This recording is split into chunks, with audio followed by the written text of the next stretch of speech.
Bem, a gente vai falar um pouquinho aqui da fluoxetina, né? Eu já tenho um vídeo do ano passado falando um pouquinho dela, né? Se procurar aqui na playlist de medicações você vai achar. Mas o que que acontece, né? A fluoxetina é um remédio muito utilizado. E todo remédio que é muito utilizado, as pessoas têm muita dúvida. E lá perguntaram quais são as indicações, o que é que pode usar, né? Quais são os efeitos colaterais, uma série de perguntas, né? E em especial, muita gente perguntou assim, como funciona ou por que funciona, né? Cada vez que a gente vai aprendendo mais ou estudando sobre remédio, as dúvidas aumentam, né? E a fluoxetina, por ser muito utilizada numa doença que é muito prevalente, ainda mais nesse período, né, que a gente passou, está passando, né, pelo contexto da pandemia, né, muita gente tem acontecido o transtorno depressivo, né, a depressão, né? E como a medicação utilizada pela depressão, ela é uma das mais antigas, né? É medicação da década de 80 que se popularizou, né? Para vocês terem ideia, tem até livro, né, que colocavam ela como a pílula da felicidade, né? O nome comercial mais famoso e mais clássico foi do Prozac. Então isso gerou uma celeuma em cima de um remédio que realmente foi um remédio revolucionário, né? O Brasil, para vocês terem ideia da relevância desse tema, em especial falar um pouquinho para vocês entenderem melhor que o remédio, sobre os remédios, né? No Brasil é o país líder no mundo em número de pacientes com diagnóstico de depressão, né? Depressão e ansiedade, mas aqui a gente vai falar da fluoxetina, a gente vai falar um pouquinho mais dos transtornos depressivos, né? E nesse contexto, eu mesmo sou neurocirurgião, a gente lida frequentemente pessoas que no contexto de descobrir uma doença neurológica ou com um sintoma, um achado de exame, né? Pode ser um cisto aracnoide, um meningioma, uma série de coisas, acaba que você identifica que esse paciente tem depressão e vai acabar encaminhando ele para o psiquiatra, que normalmente é o médico que faz o acompanhamento. Só que às vezes a gente tem paciente que é super resistente, né? A gente tenta explicar a relevância do profissional e tudo, ou tem um quadro mais avançado que você opta por iniciar a medicação, né?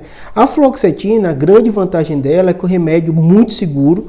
Então se imagine, desde a década de 80, o remédio um dos mais prescritos no mundo. Para vocês terem ideia, todo ano a própria indústria farmacêutica, no caso as farmácias mesmo, ela faz a lista dos remédios mais prescritos e sempre a fluoxetina está lá, aqui no Brasil, né? Então é um remédio que ele faz o quê? Ele serve para aumentar a disponibilidade, né, da serotonina. A serotonina, dos neurotransmissores que a gente sabe, ele está muito relacionado com o aspecto do bem-estar, do prazer. Daí, até de forma errônea, né, colocaram Prozac ou a fluoxetina como a droga do prazer, tudo isso. Não, ela trata doença, né? E no caso do transtorno depressivo, o que ele faz? É como se ele agisse na fenda sinapse, que na verdade é o quê? Um neurônio comunica com o outro. Às vezes a gente pensa que o neurônio, né? E às vezes eu faço até vídeo falando assim como uma fiação elétrica, tudo. Mas na verdade não é bem uma fiação, porque eles não estão se tocando. Um neurônio com o outro, ele chega bem perto um do outro, mas libera uma série de substâncias que passa a comunicação para o neurônio seguinte. E no caso das regiões responsáveis, né, por bem-estar, por uma série de coisas, a serotonina é um dos neurotransmissores mais relevantes. Então, se você toma uma droga que aumenta a disponibilidade de serotonina, né, ela acaba tendo efeito, né? Na verdade, ela faz várias coisas, né? De um modo geral, ela facilita a comunicação desses neurônios no sistema nervoso central da gente que tem essa funcionalidade. Óbvio que o debate de como é a depressão, porque existe um debate ainda inicial. Então, muita coisa que a gente sabe da neuropsiquiatria, a gente neurocirurgião estuda o cérebro também, né? Não é a gente o profissional que mais lida, né? Mas a gente sabe muito bem que há um debate muito grande sobre a fisiopatologia das doenças, porque ela acontece. Mas independente desse debate, né? A gente sabe que algumas drogas ela têm um efeito muito relevante e é muito eficaz. A fluoxetina é uma delas para depressão.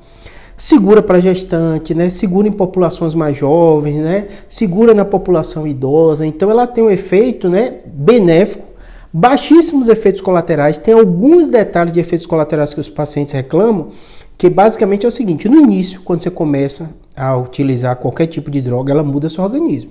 Então, naturalmente, o corpo, quando tem essa maior disponibilidade de serotonina, o efeito, que é o que todo mundo quer, né, que é a questão da depressão, da questão do paciente ter motivação de fazer as coisas, tudo, ele não é logo sentido. E às vezes o paciente se sente como se ele estivesse mais ansioso, uma dificuldade para dormir. Na verdade, é por esse efeito do início da elevação do nível de serotonina. Normalmente o efeito que a gente quer mesmo ele é um pouco tardio, então demora semanas para o paciente sentir. Então esse é o primeiro aspecto relevante para você entender, é o seguinte, muitas drogas acontecem isso, ainda mais quando a gente fala de neuropsiquiatria. Se você for na playlist de remédio, eu vou estar falando o tempo todo disso. O paciente toma um remédio achando que o efeito vai vir logo, normalmente ele tem alguns efeitos rebotes inicialmente, até o corpo se organizar, se acostumar com aquilo, e depois começa a vir o efeito, que é o que a gente quer, o que é esperado. Por isso que na conversa com o seu psiquiatra, com o seu médico, e quando eu passo para o paciente meu também, eu explico bastante isso. Porque normalmente todo mundo é muito imediatista. E se a gente começa uma medicação e não vê o efeito dessa medicação, o que é que a gente fala? Faz para o uso. Então, um dos equívocos mais comuns que a gente vê da fluoxetina, se a gente não conversar bem, é isso. A pessoa começa a tomar o remédio, sente algum tipo de efeito colateral, que normalmente ele é transitório, é só no início, né? Não sente o efeito benéfico, ele desiste do uso do remédio e a gente não sabe se o remédio funcionou ou não para ele, né? Obviamente, né, não só esse aspecto, né, muito paciente sente também queixa gastrointestinal no início, né? A gente sabe, tem até um debate que a gente chama sistema nervoso entérico, né? Que o trato gastrointestinal tem mais de 500 milhões de neurônios e essa rede neural própria, ela tem uma comunicação também com serotonina. Então, a gente não sabe dizer ao certo se é esse efeito, né? Mas muitos acreditam, né? A motilidade gastrointestinal, às vezes, no início dá uma elevada. Então, às vezes, o paciente sente um pouquinho de diarreia, tudo isso, mas também são coisas transitórias que depois melhoram. Então, esse contexto, né, de você entender como o remédio funciona, o que vai acontecer no seu corpo e o benefício que você vai ter depois é essencial, essencial. Óbvio que aqui no YouTube a gente dá orientações gerais, você vai ter que conversar com o seu psiquiatra, tudo isso, né? Mas vira e mexe, eu noto paciente meu que já tem tratamento e tal, eles às vezes perguntando sobre isso, a gente não encontra tão explicado na internet, porque se você entende o que está acontecendo no seu corpo, você entende os efeitos colaterais, você entende por que aquilo vai acontecer e você confia na medicação, né? Outro aspecto que também às vezes os pacientes reclamam é a questão do retardo do orgasmo. Pra vocês terem ideia, né, a fluoxetina é um dos tratamentos também de escolha de ejaculação precoce. Você fala, poxa, Júlio, qual é o nexo, né? É óbvio que tem uma explicação mais complexa que não dá para fazer aqui nesse vídeo, né, explicando por que ele tem esse retardo.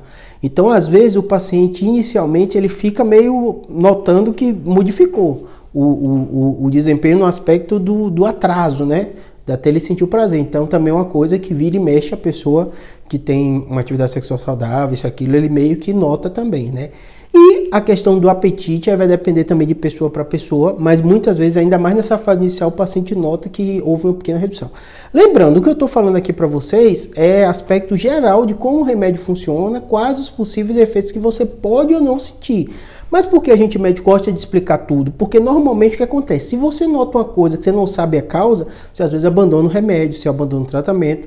Lembrando que algumas pessoas são mais sensíveis, outras são menos sensíveis, e aí, esse caso, você vai conversar com o seu médico, porque hoje em dia tem muita opção. A fluoxetina é antiga, sim, uma das primeiras que foi lançada, década de 80. É segura, é eficaz, tanto no quadro da depressão como outros, né? Óbvio que eu, por lidar com neurocirurgia, com doença grave, tudo isso, eu vejo muito nesse contexto, né? Mas tem também os transtornos de ansiedade, né? Tem uma série de distúrbios, até no tratamento de pacientes com outros tipos de transtornos, né? Bipolar e outros, às vezes o psiquiatra usa no conjunto de tratamento, não como tratamento único. Às vezes transforma fóbico, né? Tem fobia, essas coisas. É muito uso, né? Mas vira e mexe, esse gap de informação dos efeitos colaterais e o medo das pessoas. Primeiro medo, mito, né, que é muito comum da gente ver, é achar que vicia. O antidepressivo ele não vicia. Ele é um remédio de taxa vermelha, então precisa de receita médica, fica retido uma via na farmácia, né? Mas ele não é tarja preta, não tem esse risco de dependência e também não tem um risco, que às vezes a gente fala, né, do paciente começa a usar uma dose e precisar de doses cada vez maiores para o corpo reagir. Ele não tem também esse efeito. Obviamente, eu expliquei para vocês que tem essa reação com a serotonina, então quando a gente vai tirar, é necessário tirar devagar, porque seu corpo vai voltar a se acostumar com outro contexto. Então, tanto no momento de inicial, na hora que você vai começar o remédio, é delicado, também no momento da retirada. Quando eu digo é delicado, não é que vai acontecer um absurdo, mas seu corpo vai se acostumar com o novo cenário, né? Ele inibe a captação, então vai ter mais serotonina, então ele vai ter que se adaptar a esse novo cenário. Daí a relevância de você entender o que está acontecendo no seu corpo, entender os sintomas e entender o efeito benéfico que às vezes demora de 3, 4 semanas, né? Normalmente na fluoxetina nesse período. E lembrando, Ju, não me adaptei, posso fazer esse evento. Conversa com o psiquiatra, porque tem muita opção de remédio. Ele é um dos mais antigos, um remédio que funciona, seguro para gestante, né, uma série de coisas, quem está amamentando, mas não é o único. Às vezes ele pode acostumar a te passar outra medicação e você ter um excelente controle também. Tá bom? Espero que tenha ajudado. Vou fazer mais outro vídeo só focado nos efeitos colaterais, é uma das coisas que mais perguntam aqui. Acompanha no canal e vai na playlist que também a gente tem mais vídeos explicando um pouquinho melhor. Um abraço.